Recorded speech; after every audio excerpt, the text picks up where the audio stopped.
Bentrovati amici di Diffusion e di DTV, vi siete ripresi dai festeggiamenti del 31 e soprattutto dal mega pranzo che c'è sempre il 1° gennaio a casa di tutti gli italiani. Bene, in realtà vi siete ripresi ma non è servito a niente. Perché? Perché noi adesso andiamo a Casola Valsenio, al Giardino delle Erbe Officinali, ma soprattutto la nostra amica Katia ci insegnerà una ricetta straordinaria, vale a dire quella della crema bianca con la stevia rebaudiana, perché andiamo a scoprire proprio le proprietà di questa pianta che solo da poco è entrata a far parte a tutti gli effetti della cucina, dei menù degli italiani. Guardate!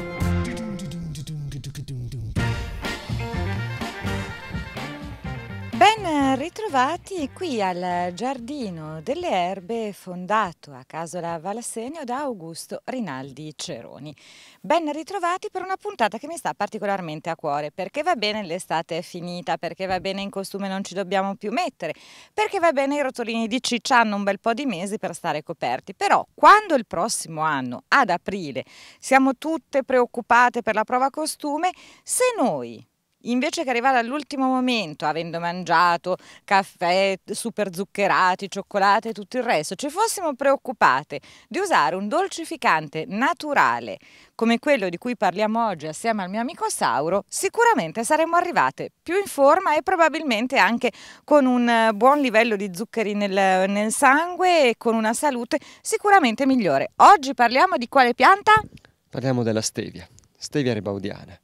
È diventata famosa ultimamente, faccio un micro riepilogo perché un po' sono esperta, perché mi aveva incuriosito tutta la polemica che era legata alla stevia. La stevia è un dolcificante ipernaturale, adesso vi dimostro, posso mangiare una Certo, fogliolina? sì. Ecco qua. È di una dolcezza quasi stomachevole, sinceramente. È un dolcificante, dicevamo, completamente naturale che fino a poco tempo fa non si poteva vendere, non era commercializzabile, almeno in Italia, per una serie di ragioni che sono state indagate, che possono essere gli interessi di alcune lobby, piuttosto che, non lo so, diciamo tante ragioni che non possiamo indagare qui in questa sede. Da qualche anno invece è stata commercializzata, ci si trovano in commercio dei dolcificanti che sono oggettivamente un pelo meno dolce di questa fogliolina che sto mangiando, ma alla fine dei conti la stevia è una piantina che finalmente ha trovato la sua collocazione anche nel mondo del commercio dell'alimentazione. Tra la storia della stevia, Sauro. È una pianta originaria del Paraguay, del nord-est del Paraguay, e sembra essere stata utilizzata in antichità da un popolo indigeno, un popolo guarani, che la impiegava per dolcificare, migliorare il sapore di un infuso che facevano, fatto con l'Ilex paraguayensis, e lo impiegavano per questa bevanda eccitante, stimolante, amarissima. L'Ilex era molto molto amara, il mate, in altre parole. E da qui poi l'applicazione nel tempo, sempre in Paraguay per dolcificare niente di più, fu classificata da questo botanico paraguaiano Bertoni. Inizialmente aveva un altro nome, poi successivamente venne chiamata Prostevia rebaudiana. Dolcissima effettivamente, e oggi introdotta dall'Unione Europea, l'ha abilitata al nostro utilizzo, l'ha approvata e possiamo commercializzarla dal dicembre 2011, e qui ecco l'ampliamento, la distribuzione un po' nei settori diversi come dolcificante, è un dolcificante speciale. Proprio prima si parlava del caffè, dicevi del caffè utile per, anziché usare lo zucchero, sarebbe utile utilizzare proprio questa fogliolina, una foglia anche questa, fresca, staccata e messa nel caffè, è sufficiente per dolcificare e renderlo gradevole e molto buono. Ma soprattutto si può usare la foglia non solo fresca, anche essiccata. Il dolce è su tutta la pianta, ma la concentrazione maggiore è proprio presente sulle foglioline. Tant'è vero che gli studi indicano che una foglia di stevia rebaudiana equivale circa a 200 volte lo zucchero. Posso garantire che è così. È estremamente dolce. L'unico inconveniente, forse per alcuni, ma gradevole allo stesso tempo, è il retrogusto, questo leggero retrogusto di liquirizia, gradevole, buono, che rimane. E a proposito di diete, quando sentiamo già la fame, abbiamo bisogno di placare un attimo la fame prima del pranzo, perché no? Una foglia masticata già attenua un pochettino il bisogno di mangiare, da questa sensazione di sazietà. quindi è utilissima. Ragazze, avete segnato? Perché io penso che prenderò su questo cespugliotto, posso, vero, certamente, me lo porto a casa e lo rinterro e poi così mi faccio la mia dieta di stevia. Mi raccomando, adesso io lo sto dicendo in maniera scherzosa, però forse quando si hanno quelle fami non del tutto naturali, non del tutto sane, magari seguire questo consiglio che è veramente naturale, più naturale di così non c'è niente, può essere utile. Andiamo avanti con la stevia. Poi, a proposito sempre di sazietà, di fame, questo è importante perché intanto dolcifica, ma non è come lo zucchero il classico, il saccarosio, lo zucchero sbiancato. Questa apporta semplicemente il dolce e niente di più, non è un alimento vero e proprio. Ecco perché la facilità di impiego è ancora più interessante. Tant'è vero che gli studi, gli esperti sostengono che sia utile un alimento, non è un alimento, ma comunque un dolcificante utile anche per chi ha il diabete o chi è iperteso, ha una ipertensione media, insomma non grave, può usarla senza controindicazioni.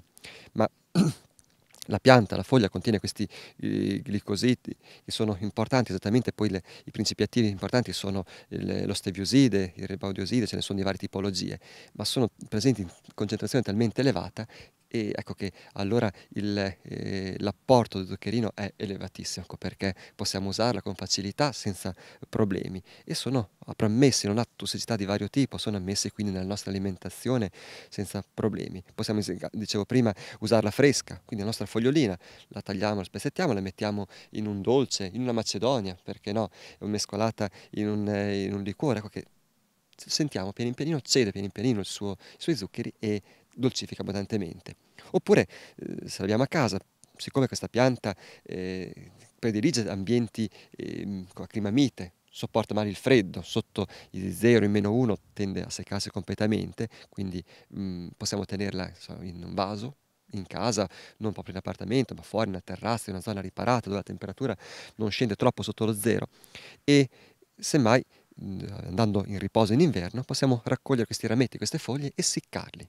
Poi quando vogliamo utilizzarli, semmai con le mani li frizioniamo, li spezzettiamo, li maciniamo finemente usando anche un piccolo mulino ed è pronto per essere utilizzato. Quindi un modo povero, ma per uso casalingo fattibilissimo. In commercio ci sono preparati diversi, comunque si trova in polvere finissima, si trova in compressi, in capsule, in altre tipologie, in gocce, si trova in sciroppi, in forme diverse.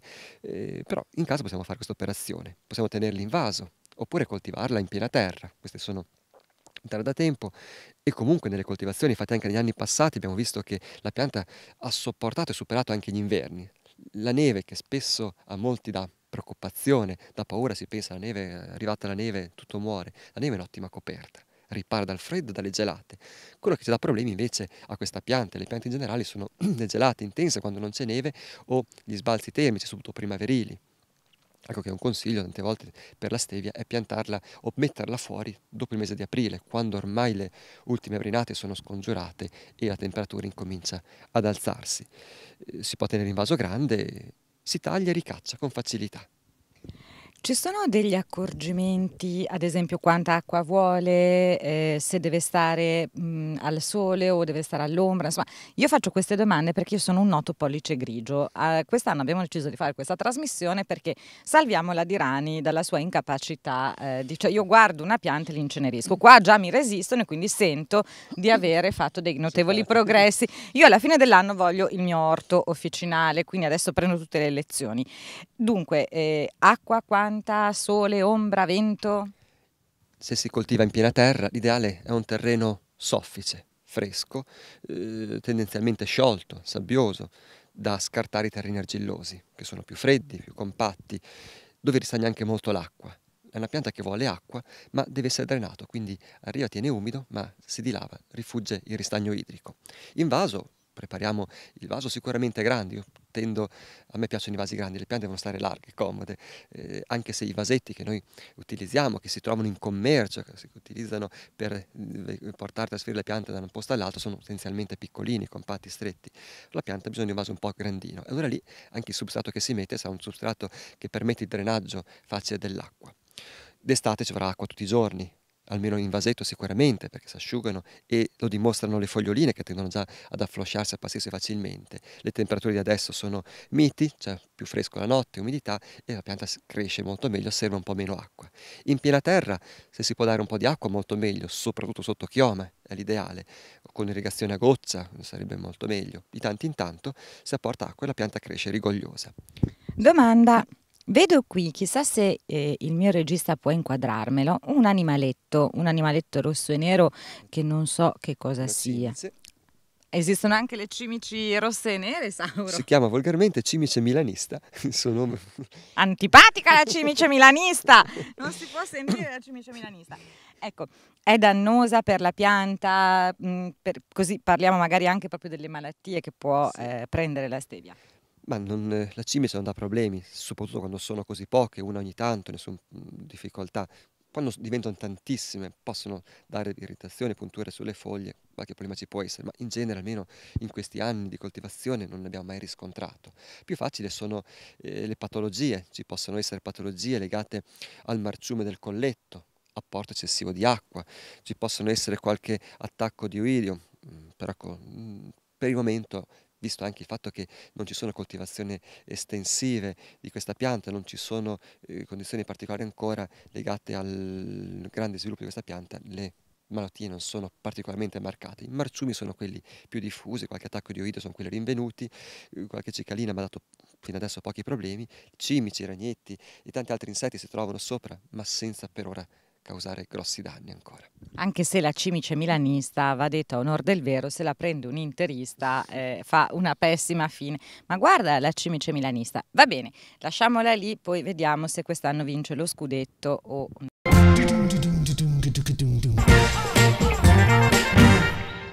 Siete a dieta? Vi siete scocciati dei soliti dolcificanti, quelli che hanno quel sapore comunque plasticoso piuttosto chimico? Provate la stevia. Perché, Valentina? La stevia è una pianta sudamericana, è una pianta tropicale, da noi si adatta bene comunque come crescita, come ambiente, ed è molto ricca di un principio attivo chiamato stevioside, che è, diciamo, uno zucchero, un glucoside per correttezza.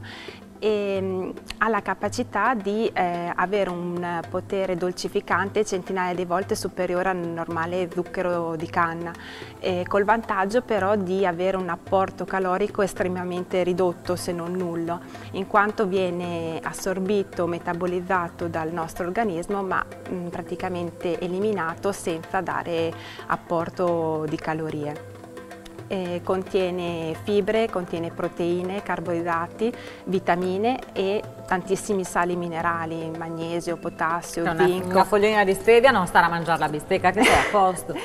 Sì, perché comunque la stevia può essere un ottimo sostituto dello zucchero bianco e anche dei dolcificanti artificiali che comunque causano notevoli problematiche, a partire dall'aspartame, che di per sé non è tossico ma viene trasformato in una sostanza che invece può danneggiare per iperstimolazione le cellule cerebrali, portando probabilmente con l'uso protratto a anche fenomeni di demenza e patologie neurodegenerative. Uno spettacolo, uno prende l'aspartame per dimagrire, esagera e diventa idiota. Insomma, stiamo attenti anche quando, se decidiamo di usare un dolcificante come l'aspartame, cioè facciamo le cose sempre con misura, perché sempre con la misura ci sono i benefici e non ci sono i danni, quindi in campana se usate l'aspartame. Prego. E poi altre proprietà della stevia, oltre a essere un tonificante, a stimolare la digestione e stimolare anche la diuresi, elimina i liquidi in eccesso, contiene anche possiede un'altra proprietà, è quella di combattere la proliferazione di batteri e funghi nocivi, tra cui anche il famoso Streptococcus mutans, che forse il nome non dice niente, ma è lui che è responsabile della carie dentale. Quindi uno zucchero che combatte la carie sembra quasi un ossimoro. Invece, caro il mio dentista, ti saluto, io da domani vado di stevia.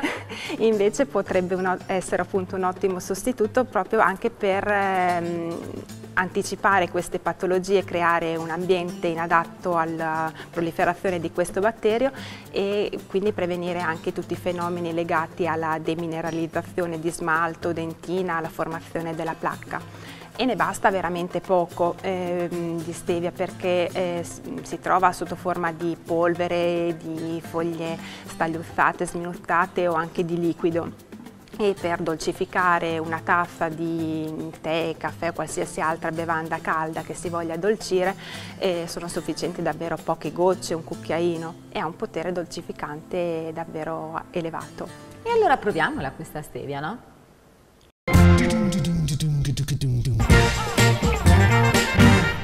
Tornando alla nostra stevia, ci sono controindicazioni eventualmente? C'è qualcuno che non può assumere la stevia? Per ora no, almeno dagli studi fatti sembra essere una pianta di largo impiego, di facile utilizzo e non comporta da controindicazioni. Gli studi stanno continuando, stanno procedendo, stanno sperimentando, sicuramente più sicura, più utilizzata, più facile, più consigliata del classico zucchero imbiancato, del saccarosio e dello spartame ancora di più. Può essere impiegata anche nell'alimentazione, nella preparazione di sciroppi, di dolci, di altri prodotti di uso alimentare. Tant'è vero che anni fa, addirittura in molte bevande commerciali, dietetiche, si utilizzava la stevia come dolcificante, perché è dietetico. Che è una soluzione, insomma, diciamo anche a costo zero fondamentalmente, perché se noi ce la coltiviamo in casa, poi alla fine con quello che costano i dolcificanti artificiali, che magari non siamo nemmeno sicuri che facciano tanto bene, abbattiamo anche i costi. Allora, facciamo un riepilogo. Possiamo, anzi, tra parentesi, si trovano in commercio piantine di stevia, magari nei classici negozi di botanica, fiori, piante? Incominciano a trovarsi, è più facile reperirle, più facile commercializzarle in questi ultimi anni, in genere soprattutto nei mesi estivi, maggio, giugno, luglio, si incomincia in qualche garden più fornito, in qualche giardino botanico, si trovano anche qui, ne abbiamo, li mettiamo a disposizione. È sicuramente una piantina della quale non possiamo andare in giro a cercare i semi, produce seme, ma qui da noi fatica per il clima, per una latitudine che noi abbiamo un po' più difficoltosa. Ecco che allora la si deve propagare agamicamente, quindi per talea. Anche in casa, volendo, uno riesce a trovare una piantina, può farsi la talea in primavera o in estate e ottiene così piantine nuove. La fioritura avviene tardi perché incomincia verso dopo la metà di settembre, a volte addirittura ad ottobre, e mancano perciò i mesi caldi di luce e di temperature ottimali per completare la maturazione. Facciamo una parentesi, quando noi diciamo, parliamo di talea, cosa significa? Che tagliamo un rametto e lo ripiantiamo? Sì, la talea è una parte di pianta, porzione di pianta prelevata e messa a radicare. Può essere legnosa, semilegnosa o erbacea, a seconda della stagione, a seconda del tipo di pianta che si intende propagare, moltiplicare. Questa parte di pianta quindi potrebbe essere un ramettino come questo. Adesso questa parte di cima è troppo erbacea, si scende un pochettino sotto. Si taglia, si preleva di lunghezza variabile, 6-8 cm, 10 cm circa, e si mette a radicare in un sostrato apposta, in un terriccio, in un compost. La talea deve essere mantenuta umida, soprattutto la parte epigea, quella che emerge fuori dal vasetto, dall'alveolo, dal contenitore, dal terreno, affinché continui la traspirazione, non si disidrati troppo, e nell'arco di qualche settimana avrai messo le sue radichette. Perfetto, e allora oggi abbiamo scoperto i segreti della stevia, che è questa piantina qua che vediamo. Io ho in mano una fogliolina, è la cosa più dolce che io abbia mai mangiato in vita mia, neanche il gelato gusto puffo riesce ad essere così dolce, assolutamente naturale, non ha controindicazioni, si può usare come dolcificante anche proprio così, ci ha spiegato il nostro amico Sauro, facciamo una prova, casomai la mettiamo la fogliolina nella tazzina di caffè e vediamo dopo quanto tempo diventa dolce. Secondo me non bisogna lasciarla troppo perché altrimenti il caffè non si riesce a bere, da tanto sarà dolce. Volendo si può coltivare anche in casa, ci ha spiegato Sauro proprio ora quali sono gli accorgimenti. Se vogliamo provare anche noi a fare i botanici, possiamo fare, come ci hanno spiegato ora, la talea, cioè prelevare una parte di pianta, interrarne una porzione, lasciare fuori il ciuffetto, annaffiarlo abbondantemente e dopo un pochino mettere radici e abbiamo anche noi la nostra piantina di stevia. Mi raccomando, usare un vaso piuttosto grande perché le piante hanno bisogno di spazio, come chiunque, e in particolare le piantine di cui vi abbiamo raccontato in queste puntate. La stevia possiamo anche essiccarla ed usarla poi essiccata, frantumandola magari con le mani, se non con un macinino, sempre come dolcificante. A questo punto io direi di avere finito, vi auguro buon appetito perché poi ci rivediamo tra un po'.